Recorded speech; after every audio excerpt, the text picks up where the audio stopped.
Lecturas de cuarentena por la Compañía de Teatro de la Universidad de la Frontera.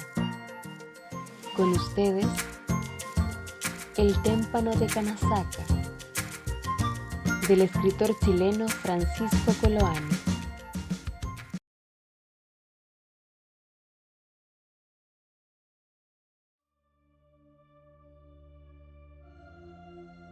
Las primeras noticias las supimos de un cúter lobero que encontramos fondeado detrás de unas rocas en Bahía Desolada, esa abertura de la ruta más austral del mundo, el Canal Beagle, a donde van a reventar las gruesas olas que vienen rodando desde el Cabo de Hornos. Es el caso más extraño de los que he oído hablar en mi larga vida de cazador, dijo el viejo lobero Pascualini desde la borda de su embarcación y continuó. Yo no lo he visto, pero los tripulantes de una goleta que encontramos ayer, de amanecida en el canal Ocasión, estaban aterrados por la aparición de un témpano muy raro en medio del temporal que los sorprendió al atravesar el paso Brecknock. Más que la tempestad, fue la persecución de aquella enorme masa de hielo, dirigida por un fantasma, un aparecido o qué sé yo, pues no creo en patrañas, lo que obligó a esa goleta a refugiarse en el canal. El paso Brecknock, tan formidable como la dura trabazón de sus consonantes, es muy corto, pero sus olas son tan grandes, se empinan como cráteres que van a estallar junto a los peñones sombríos que se levantan a gran altura, caen revolcándose de tal manera que todos los navegantes sufren una pesadilla al atravesarlo. Y esto no es nada, continuó el viejo Pascualini, mientras cambiaba unos cueros por aguardiente con el patrón de nuestro cúter. El austriaco Mateo, que me anda haciendo la competencia con su desmantelado Brazza, me contó haber visto al témpano fantasma detrás de la Isla del Diablo, esa maldita roca negra que marca la entrada de los brazos noroeste y suroeste del Canal Beagle. Iniciaban una bordada sobre este último, cuando detrás de la roca apareció la visión terrorífica que pasó rozando la obra muerta del Brazza. Nos despedimos del viejo Pascualini y nuestro Orión tomó rumbo hacia el paso Brecknock. Todos los nombres de esas regiones recuerdan algo trágico y duro. La Piedra del Finado Juan, Isla del Diablo, Bahía Desolada, El Muerto, etc. Y solo se atenúan con la sobriedad de los nombres que pusieron Fitzroy y los marinos del velero francés Romanche, que fueron los primeros en levantar las cartas de esas regiones estremecidas por los vendavales de la conjunción de los océanos Pacífico y Atlántico. Nuestro Orión era un cúter de 4 toneladas, capitaneado por su dueño, Manuel Fernández, un marinero español como tantos que se han quedado enredado entre los peñascos, indios y lobos de las costas magallánicas y de la Tierra del Fuego. Él y un muchacho aprendiz de marinero de padres italianos formaban toda la tripulación, y no necesitaban más. Con vueltas de cabo Manila, amarraba al grumete al palo para que no se lo llevaran las olas, y maniobrara libremente con la trinquetilla en las viradas por avante. Y él manejaba el timón, la mayor, el pique, y tomaba faja de rizo, todo de una vez cuando era necesario. Una noche de temporal, al pasar del cabo Forward al canal Magdalena, lo vi fiero. Sus ojos lanzaban destellos de tedio hacia el mar. Bajo, grueso, con su cara de cascote terroso donde parecía que las gotas de agua habían arrancado trozos de carne, lo vi avanzar hacia proa y desatar al grumete desmayado por una mar gruesa que le golpeó la cabeza contra el palo. Yo me ofrecí para reemplazarlo. «Vamos», me dijo dudando y me amarró al palo con una soga. Las olas venían como elefantes ágiles y blandos, y se dejaban caer con grandes manos de agua que abofeteaban mi rostro, y a veces unas pesadas lenguas líquidas me envolvían empapándome. En el momento del viraje, cuando el viento nos pegaba en la proa, desataba la trinquetilla y cazaba el viento, que nos tendía rápidamente hacia un costado. Ese era un instante culminante. Si mis fuerzas no resistían los embastes de la lona, que me azotaba despiadadamente, el viraje se perdía, corríamos el peligro de aconcharnos y, paralizado el andar, naufragar de un golpe de viento. Después de 2 horas de sufrimientos, el patrón Fernández fue a desatarme, sin decirme si lo había hecho bien o mal. Desde esa noche relevé muchas veces al grumete durante la navegación. Hacía el viaje con destino a Allendegaya, para ocupar un puesto de capataz en una estancia de Lanares. El cúter llevaba un cargamento oficial de mercadería, pero disimulado en el fondo de su pequeña bodega iba otro cargamento extraoficial, un contrabando de aguardiente y leche condensada para el presidio argentino de Ushuaia, donde el primer artículo está prohibido y el segundo tiene un impuesto subido. Iban 2 pasajeros más, una mujer que se dirigía a hacer el comercio del amor a la población penal y un individuo oscuro, de apellido Jiménez, que disimulaba su baja profesión de explotador de la mujer con unos cuantos tambores de película y una vieja máquina de proyección cinematográfica, con lo que decía iba a entretener a los pobres presidiarios y a ganarse unos pesos. Este tipo era un histérico. Cuando soltamos las amarras del muelle de Punta Arenas, vociferaba alardeando de ser muy marino y de haber corrido grandes temporales. Al enfrentarse con las primeras borrascas a la altura del Cabo San Isidro, ya gritaba como energúmeno, clamando al cielo que se apiadara de su destino. En el primer temporal serio que tuvimos, fue presa del pánico y, mareado como estaba en la cala del cúter, tuvo fuerzas para salir a cubierta gritando enloquecido. Una herejía y un puntapié que el patrón Fernández le dio en el trasero lo arrojaron de nuevo a la camarita, terminando con su odiosa gritería. La prostituta, más valerosa, lloraba resignadamente, apretando su cara morena contra una almohada cebosa. Pero salía el sol y Jiménez era otro. Con su cara repugnante de nariz chata, emergía del fondo de la bodega como una rata. Se olvidaba de las patadas del capitán y hablaba de nuevo, feliz y estúpido. A los 3 días de viaje, los seres que íbamos en esas 4 tablas sobre el mar ya habíamos deslindado nuestras categorías. El recio temple y la valentía del patrón Fernández, el gesto anhelante de ese adolescente que se tragaba el llanto y quería aprender a ser hombre de mar. Mi inexperiencia que estorbaba a veces cuando trataba de ayudar, y la prostituta arrastrada por ese crápula gritón. Toda una escala humana, como son la mayoría de los pasajeros de esos barquechuelos que cruzan los mares del extremo sur. Suaves y lentos cabeceos nos anunciaron la vecindad del paso Breknok, y luego entramos en plena mar gruesa. Nuestro cúter empezó a montar con pericia las crestas de las olas y a descender crujiendo hasta el fondo de esos barrancos de agua. El viento del suroeste nos empujaba velozmente de un largo. El Breknok no estaba tan malo como otras veces, y en menos de 1 hora ya tuvimos a la cuadra el peñón impresionante que forma un pequeño, pero temible cabo. Después empezaron a disminuir las grandes olas y penetramos por la boca noroeste del canal Beagle. En la lejanía, lindando la soledad del mar afuera, de vez en cuando divisábamos los blancos penachos de las olas del cabo que se rompían entre algunas rocas aisladas. No tuvo mayores contratiempos nuestra navegación. El pequeño motor auxiliar del Orión y el viento que nos daba por la aleta de estribor nos hacían correr a 6 millas por hora. Estábamos a mediados de diciembre y en estas latitudes las noches casi no existen en esa época.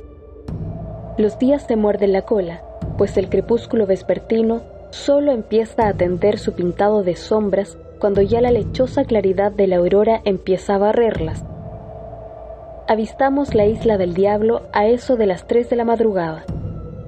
Ya el día entraba plenamente, pero los elevados paredones rocosos ribeteaban de negro la clara ruta del canal, a excepción de algunos trechos en los que los ventisqueros veteaban esas sombras con sus blancas escalinatas descendiendo de las montañas.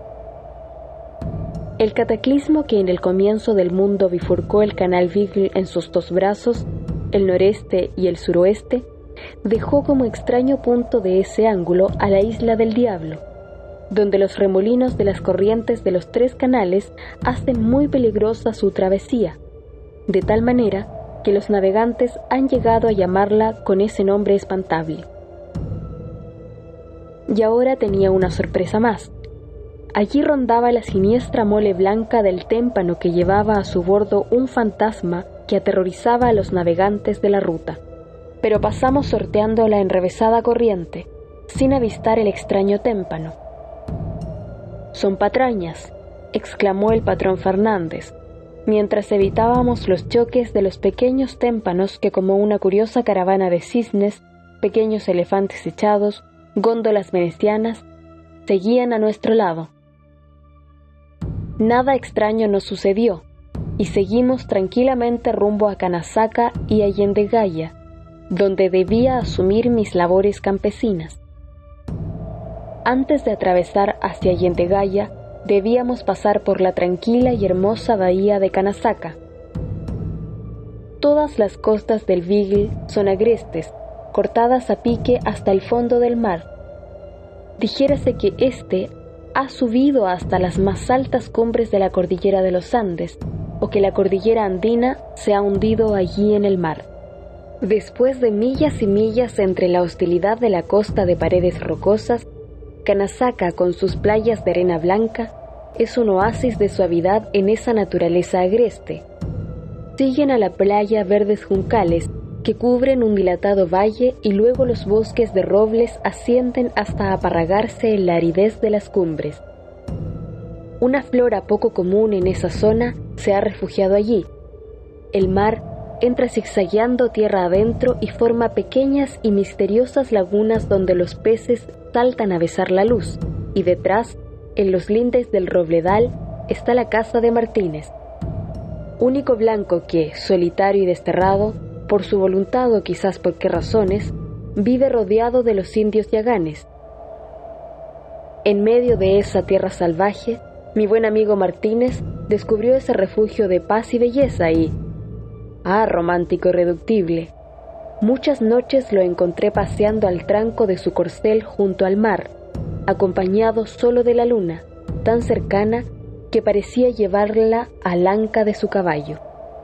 «Vamos a tener viento en contra y el canal va a florecer con el este», habló Fernández interrumpiendo mis buenos recuerdos. Y efectivamente, el lomo del canal Beagle empezaba a florecer de jardines blancos. Las rachas del este jaspeaban de negro y blanco al mar, y de pronto el cúter tuvo que izar su velamen y voltear de costa a costa. El viejo marinero español miró al cielo y frunció el ceño. Empezaba el lento anochecer y el mar seguía aumentando en braveza. El grumete fue amarrado al palo para maniobrar en los virajes con la trinquetilla. El patrón disminuyó la mayor tomando paja de rizo y todo se atrincó para afrontar la tempestad que se avecinaba. Lo más peligroso en las tempestades del canal Beagle son sus rachas arremolinadas. Los caprichosos ancones y montañas las forman y las lanzan al centro del canal, levantando verdaderas columnas de agua. En el día es muy fácil capearlas. Se anuncian por una sombra renegrida que viene sobre las olas y permite emproarlas con la embarcación. Pero cae la noche y sus sombras más intensas se tragan a esas otras sombras y entonces no se sabe cuándo llegan los traidores chimpolazos, que pueden volcar de un golpe al barquichuelo. Todo el instinto del patrón Fernández para olfatear las rachas en la oscuridad no era suficiente, y de rato en rato se deslizaba alguna que nos sorprendía como una venganza del mar contra ese viejo marino. El patrón encerró en la camarita al histérico gritón y a la prostituta, ajustó los cubichetes y me preguntó si quería guardarme también. Varias veces he estado mecido por los brazos de la muerte sobre el mar y no acepté la tal invitación, pues es muy angustiosa la situación de una ratonera batida por las olas y que no se sabe cuándo se va a hundir. He aprendido a conocer el mar y sé que la cercanía del naufragio es menos penosa cuando uno está sobre la cubierta a la intemperie. Además, la espera de la muerte no es tan molesta en un barco pequeño como en un barco de gran tonelaje. En el pequeño, uno está a unos cuantos centímetros del mar. Las olas mismas, empapándonos, nos dan ya el sabor salobre de los pocos minutos que durará nuestra agonía. Estamos en la frontera misma, oscilando. Un breve paso y nos encontramos al otro lado. Esta era nuestra situación en medio del canal Beagle a eso de la medianoche. A pesar de haber tomado faja de rizo, el viento nos hacía correr velozmente sobre las olas, de costa a costa, y el patrón Fernández gritaba al muchacho el momento del viraje solo cuando la negrura de los paredones hostiles ponía una nota más sobrecogedora sobre nuestra proa. «Puede relevar al muchacho mientras baja a reponerse con un trago de aguardiente», me gritó el patrón Fernández, cuyas palabras eran arrancadas de cuajo por el viento. Fui amarrado fuertemente de espaldas al palo. El grito del patrón me anunciaba el instante del viraje, y asido a la trinquetilla trataba de realizar en la mejor forma posible la maniobra de cazar el viento. El huracán arreciaba. Por momentos sentía una especie de inanición. Se aflojaba mi resiedumbre, y solo la satisfacción de servir en momentos tan graves me obligaba a mantenerme erguido ante los embastes del mar. A cada momento me parecía ver llegar la muerte entre las características 3 olas grandes que siempre vienen precedidas de otras 3 más pequeñas. Las rachas escoraban al cúter en forma peligrosa, haciéndole sumergir toda la obra muerta. El palo se inclinaba como un bambú, y el velamen crujía con el viento que se rasgaba entre las jarcias. Podía decirse que formábamos parte de la tempestad misma. Íbamos del brazo con las olas, hundidos en el elemento, y la muerte hubiera sido poca cosa más para la cual ya estábamos preparados. Navegábamos con la escota cazada, ladeados extraordinariamente sobre el mar, cuando de pronto vi que el cúter derivaba rápidamente. Crujió la botavara, el estirón de la escota fue formidable y, allá en la negrura, de súbito, surgió una gran mole blanquecina. El patrón Fernández me gritó algo que no entendí, e instintivamente puse mi mano en la frente a manera de amparo. Esperaba que la muerte emergiera de pronto del mar, pero no de tan extraña forma. La mole blanquecina se acercó. Tenía la forma cuadrada de un pedestal de estatua, y en la cumbre, oh visión terrible, un cadáver, un fantasma, un hombre vivo. No podría precisarlo, pues era algo inconcebible. Levantaba un brazo señalando la lejanía tragada por la noche. Cuando estuvo más cercano, una figura humana se destacó claramente, de pie, hundida hasta las rodillas en el hielo y vestida con harapos flameantes. Su mano derecha, levantada y tiesa, parecía decir: «Fuera de aquí», e indicar el camino de las lejanías. Al vislumbrarle la cara, esa actitud desaparecía para dar lugar a otra impresión más extraña aún: la dentadura horriblemente descarnada, detenida en la más grande carcajada, en una risa estática, siniestra, a la que el ulular del viento a veces daba vida, con un aullido estremecido de dolor y de muerte, como arrancado a la cuerda de un gigantesco violón. El témpano, con su extraño navegante, pasó, y cerca de la popa hizo un giro impulsado por el viento, y mostró por última vez la visión aterradora de su macabro tripulante, que se perdió en las sombras con su risotada sarcástica, ululante y gutural. En la noche, la sinfonía del viento y el mar tiene todos los tonos humanos, desde la risa hasta el llanto, toda la música de las orquestas y además unos murmullos sordos, unos lamentos lejanos y lacerantes, unas voces que lengüetean las olas. Esos 2 elementos grandiosos, el mar y el viento, parecen empequeñecerse para imitar ladridos de perrillos, maullidos de gatos palabras destempladas de niños, de mujeres y hombres, que hacen recordar las almas de los náufragos.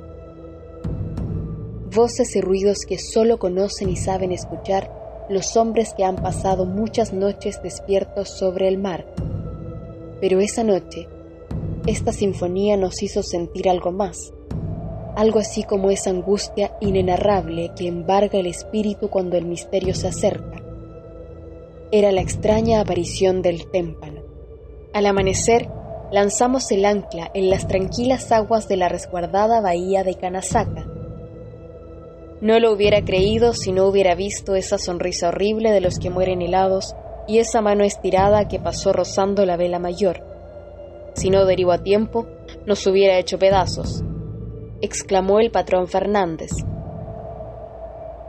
Cuando junto a la fogata del rancho contábamos lo sucedido a Martínez, el poblador blanco, uno de los indios que ayudaba a secar nuestras ropas, abrió de pronto desorbitadamente los ojos y, dirigiéndose a los de su raza, profirió frases entrecortadas en yagán, entre las que repetía con tono asustado: Félix, Anán, Félix. El indio más viejo tomó parsimoniosamente la palabra y nos contó. El otoño anterior, Félix, un indio mozo, siguiendo las huellas de un animal de piel fina, atravesó el ventisquero Italia. No se supo más de él, y nadie se atrevió a buscarlo en la inmensidad helada. Y aquello quedó explicado sencillamente. El joven indio, en su ambición de cazar la bestia, se internó por el ventisquero, y la baja temperatura detuvo su carrera, escarchándolo. Llegaron las nieves del invierno y cubrieron su cuerpo, hasta que el verano hizo retumbar los hielos despedazándolos, y el yagán, adosado a un témpano, salió a vagar como un extraño fantasma de esos mares. Todo se explicaba fácilmente así, pero en mi recuerdo perduraba como un símbolo la figura hierática y siniestra del cadáver del yagán de Kanazaka, persiguiendo en el mar a los profanadores de las soledades, a los blancos civilizados que han ido a turbar la paz de su raza y a degenerarla con el alcohol y sus calamidades, y como diciéndoles con la mano estirada: fuera de aquí.